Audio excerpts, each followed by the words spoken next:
ज्यादा है हुकूमत के लिए।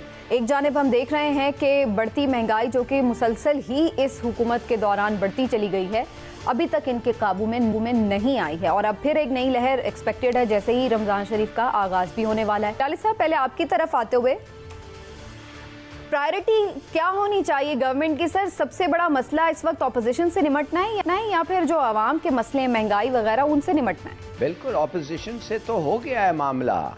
ऑपोजिशन से अब चेयरमैन सेनेट आपका हो गया है, डिप्टी चेयरमैन सेनेट आपका हो गया है, सेनेट में आप न्यूट्रल से फ्रेंडली सेनेट हो गया है, हालांकि आपका अक्सरियत नहीं है, और नेशनल असेंबली ने आपको वोट ऑफ कॉन्फिडेंस दिया है। तो अब क्या रह गया है? इधर तो कुछ नहीं रह गया है। अब खुदा की तरफ, अवाम की तरफ आए, फोकस उधर जाएं। उनका जो बहुत सारी चीजें हैं, उनके लिए जो आपने वादा किया था, जो नहीं हुआ है, वो आपको करना है। और पहली बात यह है महंगाई है, उसके बाद तब्दीली के रिफॉर्म्स हैं। अब महंगाई पे मैं आप जा सकता हूं और बता सकता हूं आपको क्या करना चाहिए और जो नहीं किया है उन्होंने, मगर फौरन होना चाहिए। बिल्कुल, मिसाल के तौर पे हमेशा यही जवाब मिलता है कि पीछे विरसे में बड़े मसाइल मिले और माफियाज के साथ लड़ना पड़ रहा है और बहुत सारी चीज़ें हैं, और अब ज़ाहिर कोविड भी उसमें शामिल हो गया है। इस वजह से महंगाई और मईशत की जो सूरत हाल है उस लेवल पे नहीं है जिसके समरात अवाम को पहुंच सके।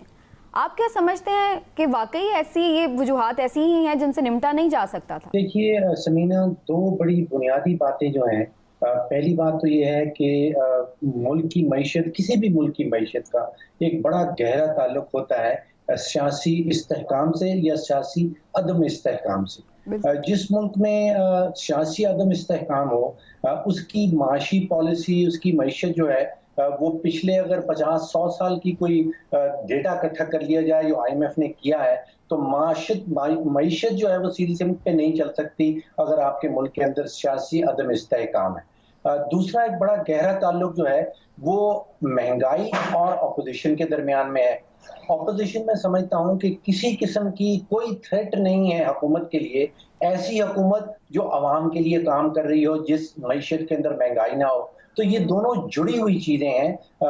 सिर्फ इस वजह से ऑपोजिशन जो है वो इतनी ताकतवर नजर आ रही है क्योंकि मुल्क में महंगाई है और अवाम के साथ जो वादे किए गए थे, जैसे जफर साहब ने शुरू में जिक्र किया, वो पूरे नहीं हो रहे। तो ये दो बुनियादी चीजें हैं कि पहले तो अगर सियासी इस्तेहकाम हम नहीं ला सकते इस मुल्क के अंदर, जो नजर आ रहा है कि नहीं आ रहा, तो माशी पॉलिसी और आम पाकिस्तानियों के हालात तो बेहतर नहीं हो सकते। अब देखिए, ये मईशत को मैं समझता हूं कि आम आदमी के हवाले से सिर्फ और सिर्फ 3 चीजें हैं। आपने देखना है कि आटे की कीमत क्या है, चीनी की कीमत क्या है और बिजली की कीमत क्या है। बाकी ऑपोजिशन वाले भी और हुकूमत वाले भी जितनी मर्जी बातें करते रहें कि मईशत बिल्कुल सही सिमत में चल निकली है, ऑपोजिशन वाले कहें कि नहीं चल रही, आम आदमी सिर्फ ये देखता है और आम आदमी को ये सिखाने की या समझाने की जरूरत नहीं होती कि आपकी मईशत कैसे जा रही है। आपको मईशतदान नहीं चाहिए आम आदमी को समझाने के लिए कि भाई आपकी मईशत कैसी है। वो आटे की कीमत देखता है, वो चीनी की कीमत देखता है, वो देखता है उसके घर जो बिजली का बिल आ रहा है वो क्या उसकी आमदन के अंदर पूरा हो रहा है। अब आप अगर डेटा देखनी चाहें तो आप सोचिए कि पिछले 2 सालों में, तकरीबन 2.5 सालों में आटे की कीमत 35 से 70-75 रुपए पहुंच गई है, यानी कि 100% इजाफा है। अब पाकिस्तान की 70 साल माशी तारीख में आपको कोई भी ऐसा पीरियड नहीं मिलेगा जहां पे 2 सालों में आटे की कीमत 100% बढ़ गई हो। चीनी की कीमत जो है वो पिछले 2-2.5 सालों में 55 से 100 पे पहुंच गई है। आपको 70 सालों में कोई ऐसा पीरियड नहीं मिलेगा जिसमें चीनी की कीमत जो है वो 2 साल के अरसे में तकरीबन 100% बढ़ गई हो। मैंने अपना बिजली का बिल जो 2.5 साल पहले मैं देता था, आप अपने घर में, अपने स्टूडियो में बिल निकाल के देख लीजिए। 2.5 साल पहले तकरीबन 11 रुपए का 1 यूनिट पड़ रहा था सारे टैक्सेस जमा करने के बाद। अभी जो संख्या मैंने लास्ट वीक अपना बिजली का बिल दिया है वो मुझे 28 रुपए फी यूनिट पड़ रहा है। अब आप अंदाजा कीजिए कि 11 से 28 रुपए 2.5 सालों में बिजली की कीमत बढ़ गई है। 100% आटे की कीमत बढ़ गई है, 100% चीनी की कीमत बढ़ गई है। और गौर कीजिए कि इन 2-2.5 सालों में आपकी और मेरी जो औसतन आमदन है वो गिर गई है। जी तो 2 ढाई तरफ आम आदमी के ऊपर। हुकूमत तो बड़ी मासूम बन जाती है। हमारे शिबली फराज साहब कहते हैं कि महंगाई पे तो हमारा कंट्रोल ही नहीं है, हम कैसे रोके। और जब बिजली का आपने जिक्र किया जिससे पूरा पाकिस्तान मुतासिर है, तो वो कहते हैं ये तो पिछली हुकूमतों ने मुआहदे इतने महंगे किए, हम क्या करें, हम तो रोक ही नहीं सकते। तो ये दोनों से तो वो बरीउज़्ज़ुमा होने की कोशिश करते हैं। तो आप समझते हैं कि हुकूमत इससे बरीउज़्ज़ुमा है? देखिए, एक बात तो दुनिया में जो तस्लीम की जाएगी वो ये है कि 2.5-3 साल आपकी हुकूमत गुजरने के बाद आप अगर ये चूरन बेचने की कोशिश कर रहे हैं कि पिछली हुकूमत की वजह से ये सब कुछ हो गया, तो वो अवाम खरीदने के लिए तैयार नहीं होगी। चाहूंगी हिलाली साहब, आपके नज़दीक क्या ऐसी चीज़ें हो सकती थी जो हुकूमत कर सकती थी काउंटर, लेकिन वो नहीं कर पाई, और वो कैसे उसको इम्प्रूव कर सकती है महंगाई की सूरत? पहली बात तो ये है कि खाने के बारे में सोचिए ना, खुराक खाने के बारे में, सप्लाई एंड डिमांड ऑफ खुराक। खुदा के लिए आपके पास फूड स्टॉक्स होने चाहिए, हर मुल्क के पास है, गोडाउन्स भरे हुए हैं। और किधर हैं वो गोडाउन? स्ट्रेटेजिक एरियाज में, की पॉइंट्स मुल्क में, उधर खाना होना चाहिए। चीनी, आटा, जो भी बेसिक फूड नेसेसिटीज है 4-5 आइटम्स के।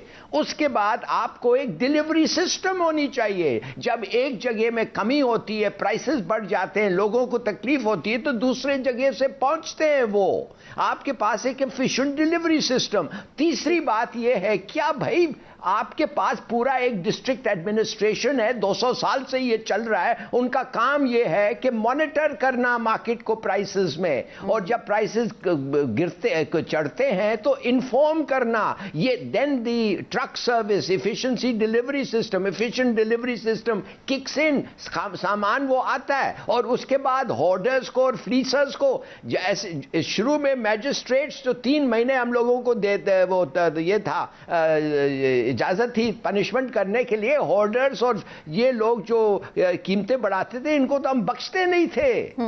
तो मैं ये जानना चाहता हूं, ये सब चीजें हैं, इनको क्यों नहीं इस्तेमाल किया जाता है? और अगर आप कहेंगे फूड स्टॉक्स के लिए आपके पास पैसे नहीं है, कलेक्ट योर टैक्सेस। ये बिजली का बड़ी अच्छी बात की इन्होंने, बहुत अच्छी बात की कि बिजली का 40% चोरी होता है। अगर आप 40% उधर निकाल दें और 5-7% कम कर दें, तो वही 11 रुपये में आप इस वक्त बिजली सप्लाई करते हैं, मगर आप नहीं कर पाए। बात ये है कि अगर आप देखें तो इस हुकूमत की पॉलिसी ही तो कोई है नहीं। डे 1 से 2.5-3 साल में फुकदान सबसे ज्यादा क्या रहा है, यही कि पॉलिसी नहीं है। यहाँ मुझे ये बता दें कौन सी फसल ऐसी है जो खुद कफील ही नहीं है। भाई गंदम जैसी चीज जो बेसिक आपकी फसल है वो यहाँ महंगी हो गई। कॉटन जो आप पूरी दुनिया में एक्सपोर्ट करते थे, जिससे आप जरा मुबादला कमाते थे, वो आप अब देखें आप इंपोर्ट करते हैं। आपका हाल उसमें क्या हो गया? चावल की फसल देख लें, मकई की फसल देख लें, दालें, गरीब आदमी जो दालें बेचारा खा सकता है, अब दाल भी उसकी पहुंच में नहीं रही। सुनो, चैनल को सब्सक्राइब करो, उसके बाद घंटी बजा देना ताकि अगली वीडियो आपसे